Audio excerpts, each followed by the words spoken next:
It's not always fun and games for first responders. 05 Central, you show me in pursuit. But sometimes it is. Oh my God, he's not wearing pants again. Sometimes it's dangerous. Flipping around, look out, look out, look out. Sometimes it's not. Antler Boulevard for a snake in a house.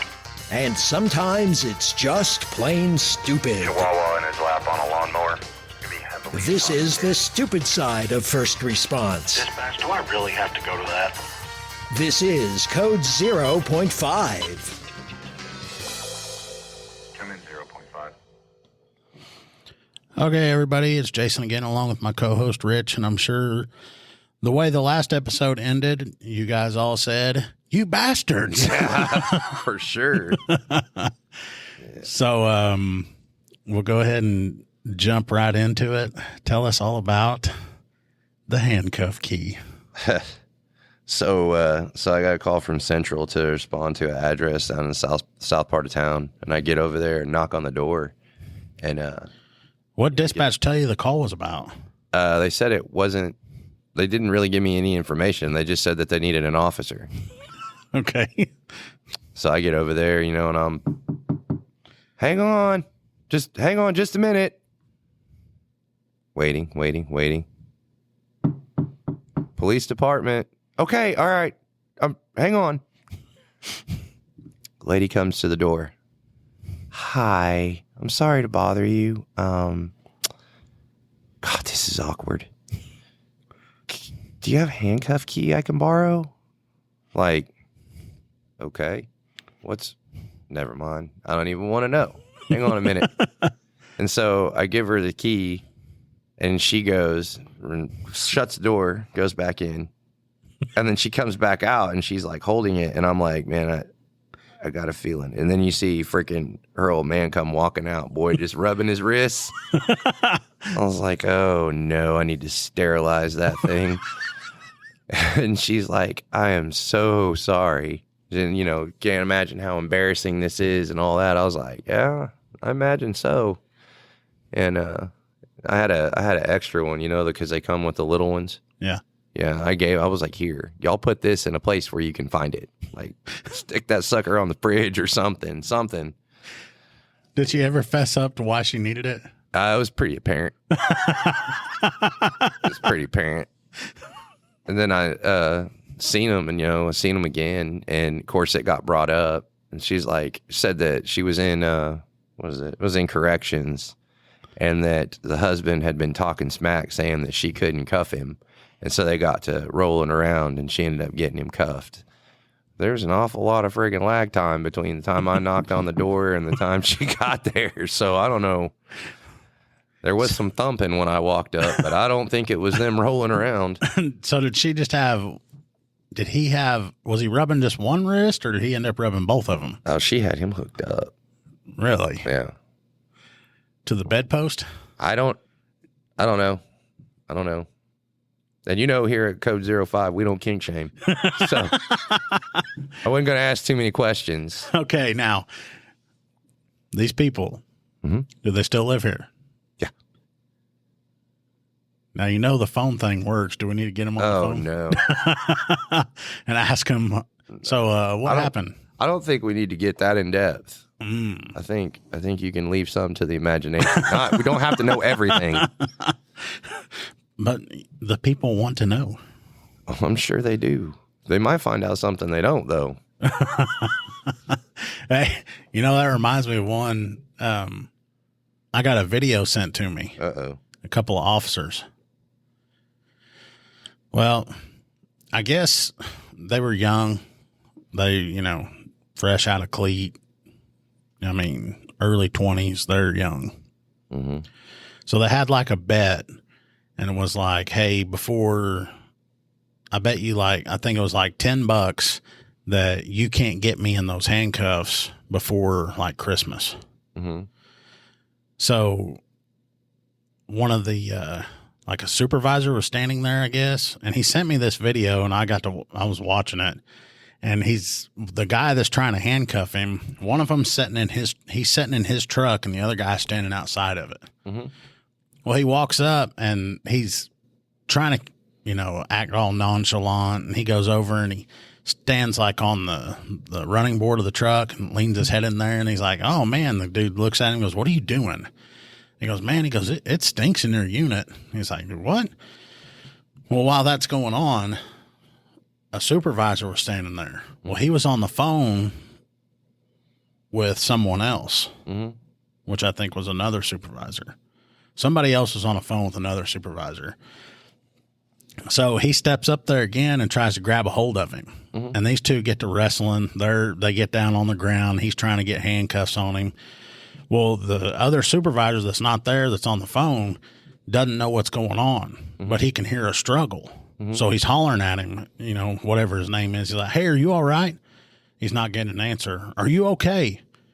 So I guess he starts speeding up to get wherever he was at. And he shows up and he sees what they're doing and everything. And he goes, man, I didn't know what was going on. He goes, I could hear over the phone. He goes, and it sounded like somebody was struggling or fighting. And then he said, but then I heard somebody laughing. So I was like, so maybe this, he goes, I didn't know if this old boy was getting his ass whipped or if y'all were joking around that he was laughing or what was happening. Tickle fight. And the guy that they were trying to handcuff chimes in immediately. And he goes, that's exactly what happened. He goes, old boy was getting his ass whipped and I was laughing. So, and I think that bet might still be going on. I don't think he's like gotten him hooked up yet. So really? He's trying to get him. And, I'm like, man, I wish I had that kind of time and energy to do that kind of crap. Yeah. We got a guy, he was reserving for us for a little while. Good guy, man, really knows his crap. And, him and Renix got to messing around one night, and I do have video of that. Renix got to run in his mouth, and old boy had him hooked up. Oh, really? Yeah, and Renix was like running around trying to get somebody to give him a key. But he had him behind the back, though. Oh, he got both of them on him? Behind the back. Yeah. So Renix gets his well-deserved. Yes. And then everybody was like, look at this. Hang on, I got to find this now so you can see it. Golly, man, that's another video we're going to have to put on, Instagram. Yeah, they got to wrestling around. He ended up getting him, man. And, like when I went through academy, I mean, I was older than most of the guys that I went there with, and the younger guys would annoy me with all the energy they had and the gung-ho and that kind of stuff. And that's just the typical stuff you see when you get those young guys out and they're so pumped up about putting handcuffs on somebody. Oh, yeah. And it was quite comical seeing that. I've got the video still, especially out of the two, the newer of the two. I mean, he's really cheesing it up and he gets his ass handed to him by the other guy. Oh, speaking of this one, man, we had this same guy. So Renix running around, and for a long time, like before he got out of cleat, he would pull the I've been here longer, like seniority. I mean, the other one, like he knew his stuff. He knew what he was doing, when it come to like the stops and he studied. Yeah. So he knew. But Renix kept trying to pull that, like, I'm your unofficial supervisor because I've been here longer and, I'm full-time status and you're just reserve. And, God, he was freaking ragging on him. And this guy, I'll call him Choctaw, so because he went up to that PD. But anyway, Choctaw's Renix running his mouth to him. Well, he has vehicle trouble. And we ended up having to park Renix's Tahoe. Well, now I'm like, okay, now I got to figure out what the hell I'm going to do. Well, we have this old black and white Tahoe, no lights, no nothing in it. It's just old. Anyway, Choctaw come up with the brilliant idea to he's like, why don't you send him to cleat in that? And I was like, man, I don't know. That's going to freaking, that would be a bad deal. And he goes, he said something about, he's like, dude, I'll give you $50. He's like, do it. And the more he got to thinking, the more he kept agging me on about it, the more I was like, you know what? You're right. We're sending Renix to freaking cleat in this thing. To this day, Renix is still salty over that. It is bad. Salty because he got sent in a hoopty instead of some. Well, knowing how Renix is, he probably wanted something brand new. Oh yeah. That's what he keeps trying to get a charger, and I'm like, no way that's happening. No way. I'm sure you could find a bicycle for him. That wouldn't be a bad deal. He said he is trying to lose weight. There you go. And I gotta find this video. Was it the wrestling video? No, it's the one where they had him hooked up. I'll have to get it. I'll have to get it and send it to you. I thought I was in one of their 2 message groups, but it's not in there. I got one non-bearded Renix picture in there. Yes. And like you were saying, Rennick's telling him that, oh, I'm full time. You're just a reserve. And I've had the average Joe on the street will tell you that. Oh, they're just a reserve. I want to talk to a full time guy. And I look at him. I'm like, why? I mean, that reserve can do everything I can. Mm-hmm. He's just like me. Mm-hmm. The only difference is he volunteers his time. Yeah, he's doing it for free. Yeah. And there are so many times that we'll get reserved. Like if I need to take time off and we're short staffed, man, they'll jump on it and they'll help us out. I'll cover your shift for you.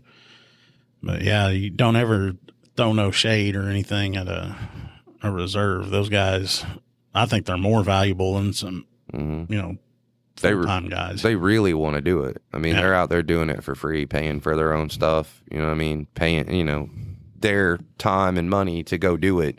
Yeah. As opposed to like one of us. But I mean, I've had to get into, there's been a couple tweakers. They'll go out and get a call on something, and they'll be like, no, I want the real police. Y'all ain't the real police, and get out there and be like, man, you, for one, don't talk to them like that. You know what I mean? I mean, get in their ass. Like, they ain't no different. Yeah. Tell them the same thing. Yeah, that used to drive me nuts. Well, I mean, when I first started, and I felt like that too when I first started and I was a reserve. I was like, those guys are, more of a cop than I am. Mm-hmm. And that's when I had the full-time guys tell me, it's like, no, that's horse shit. Mm-hmm. It's like, you were just as important as I am. You were just the same as me. The only difference is I'm here, 40 hours a week when you're here, and that's so valuable and I don't know. And then, you get the same thing in fire department. Yeah. I mean, and people wouldn't believe it, but there's a ton of fire departments that are run strictly volunteers. You'll have like one full-time guy and it's the chief and he's getting volunteers to, but yeah, those people are, that's huge. They're very important, but, anyway, we can start talking about our normal stuff. Oh, you want to hear about this report I took? I'm going to have to. Very interesting. Is it as interesting as handcuff key?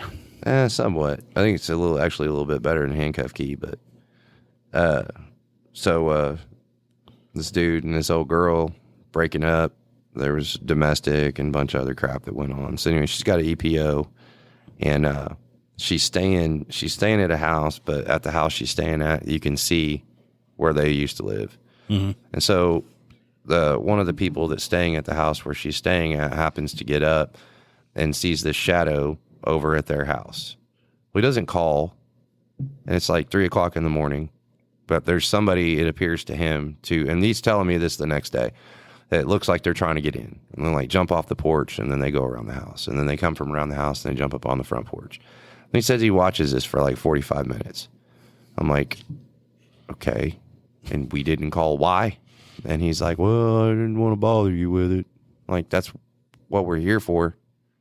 That's why we're here. Mm-hmm. Doesn't matter. Call. So we have that conversation. He's like, well, the reason I'm in here is because she's saying that I think it's got to be the ex. He came in there and took her clothes. I was like, okay, well, that's weird. But all right. I was like, well, I need to get the report from her, figure out what all was taken.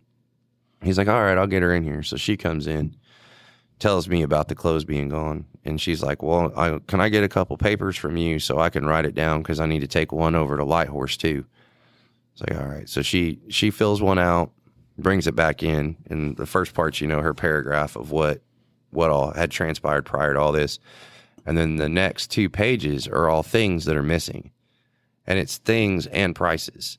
So it'd be like white socks, $5, you know, freaking white t-shirt, $2. Like she's itemized all these things. Well, in this list of things that she's dropped,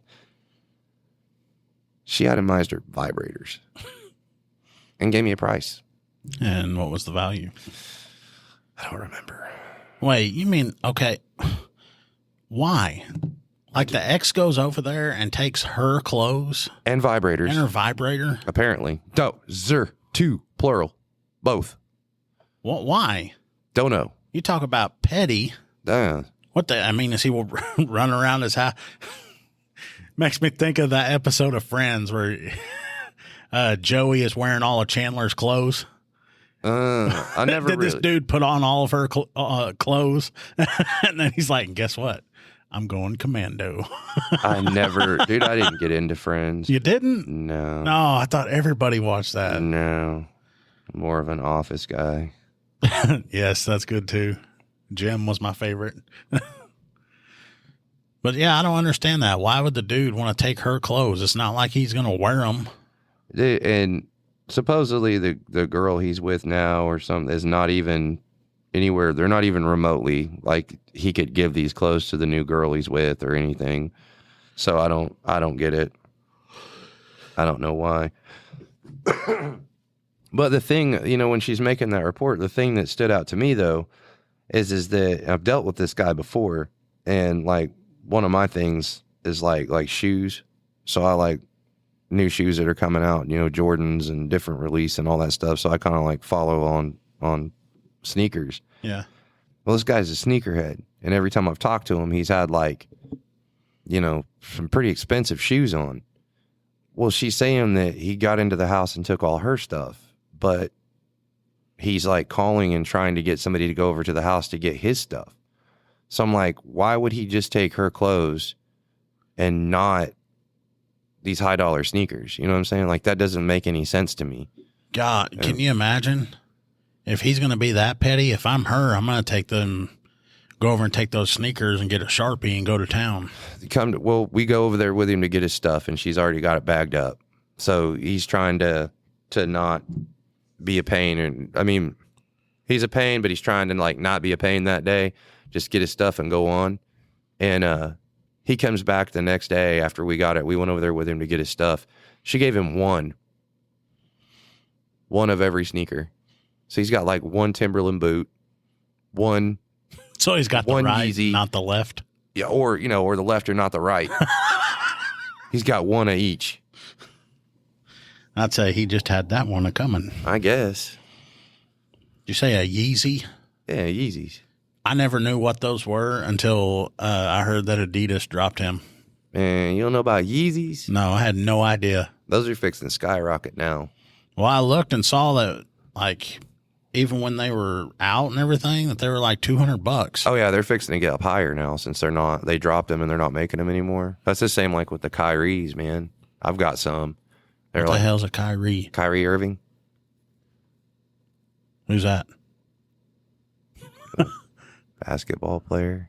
Oh, I don't follow basketball. But they had a Halloween drop, man. They're like all black but they look like you stepped in slime.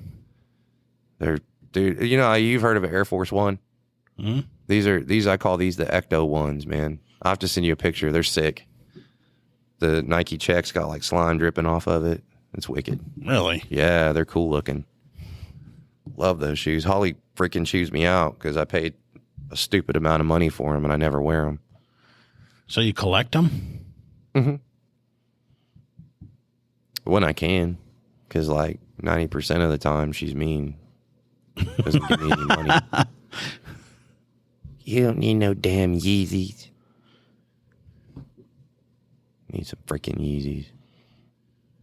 Yeah, I saw those, and they're like they look like more rugged looking Crocs. Oh, those are the foam runners. Oh, Those are the foam ones. Yeah, they look like space shuttle Crocs. The ones I'm talking about are like actual shoes. We'll have more coming up on Code 0.5. If you're looking for a political podcast that goes beyond the headlines, check out the Beltway Briefing.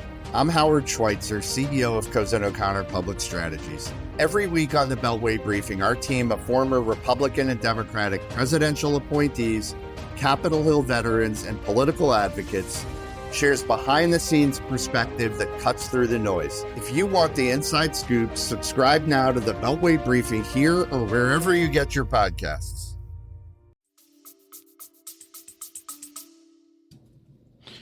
Well, I guess I have no idea what you're talking about. Well, this is coming from a guy. What are those? You got what? Those Russells? No. Champion? These are Skechers. Skechers. Yes, my daughter makes fun of me every day for those. Well, I mean, you can tell. She says they're old man shoes. No, New Balance is old man shoes. She says because there's no laces on them, you just slip them on. It's like walking on pillows. It's like, hey, dudes. I mean, they're freaking comfortable. She has forbidden me from going in public with them on if she's going to be around me. Why? I don't know. They're just shoes. No, that's when you need to go. We need to set you up with some J's. No. Get you some freaking Chicago ones. No, not happening. Oh, yeah. All right, I'm looking through my notes. I had another interesting call. This one's just kind of random.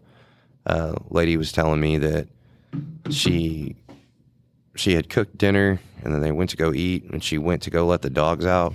And when she was like walking back through the front room to go open the front door, there was blood, just like blood drops, like looked like somebody had been cut and dripped blood. And so she's like, what the hell?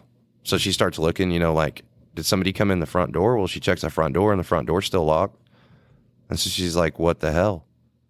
So then her and her significant other are like trying to looking in the closet. They're looking everywhere, behind the couches, anywhere anybody could hide, and there's nothing there. So then she's like, oh, well, it's got to be one of the dogs.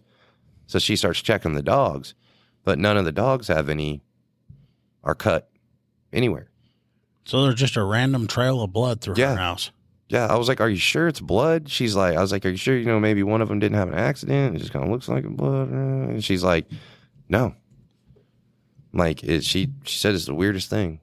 She was going to call, but she's like, I don't know what you would even do with that. Like, make a report about random blood appearing in her house? Yeah, that's freaking weird. Yeah. So I was like, you didn't take the trash out and maybe trail it through? She's like, no, we had taken the dogs out and done all that, and then, come back in, and I locked the front door because I was going to be in here cooking and we were going to go eat.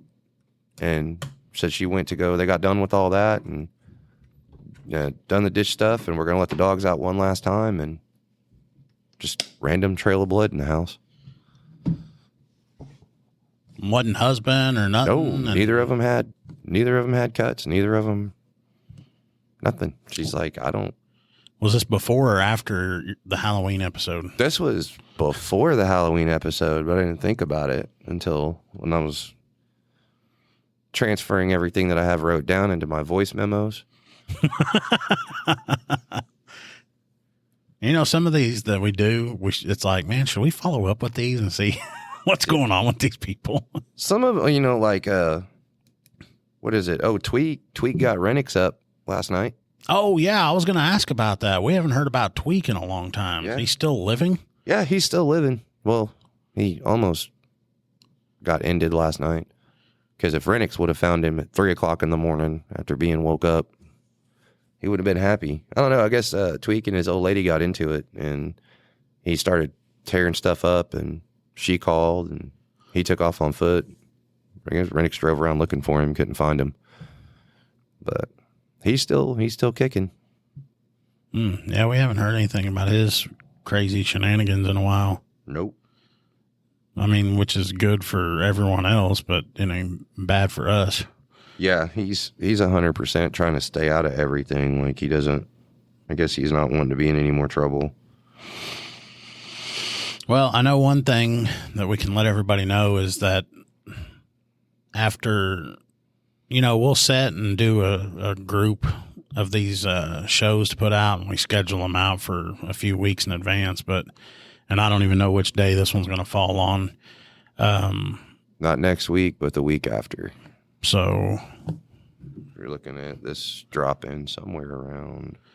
So we can say this sometime around Thanksgiving, and we're going to get together and write everything down. We're going to have, I've got 4 right now guests that we're going to have on the show.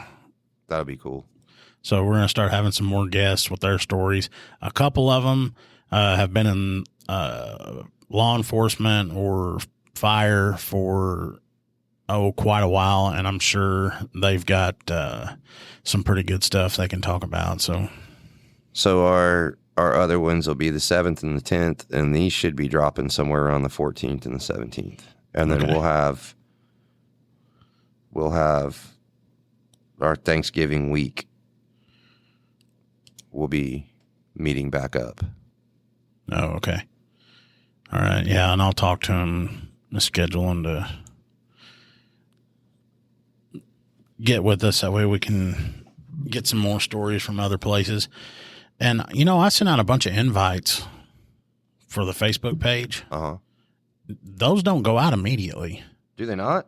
No, because I sent a bunch of them out. I'm talking like a couple hundred.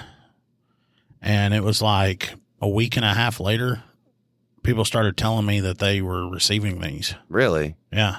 I did that a while back. That's like 200 and something I sent out. Yeah, I guess there's a long delay because some of them were sending me text messages saying, you know, they didn't know anything about it. And is this really you? Yeah. So are you doing this? And a bunch of them have, you know, asked to come on. So I'm like, heck yeah, let's go. Send it. But while we're on it, I'm pretty mad with Wolf Chili. Oh yeah, I have not heard anything back from them. Yeah, and I don't get it either because you sent something and then somebody else sent something that we found out later, and they got a response pretty quick. Yeah. It's been over a month, and you still haven't heard nothing. Well over a month, man. Maybe they're still listening. Maybe to see how often we mention their chili.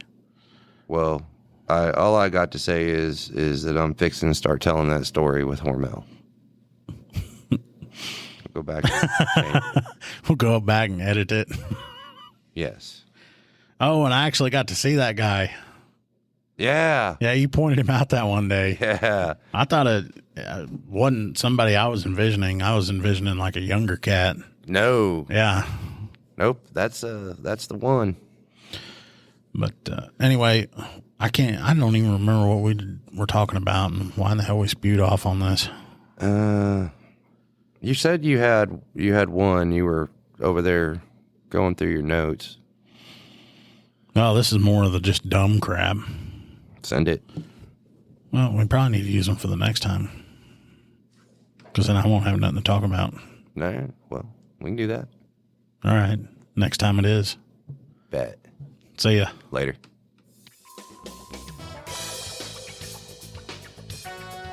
You have been listening to Code 0.5, the lighter side of police work. If you have ideas or suggestions for our show, we'd love to hear from you. Visit our website at code05.co.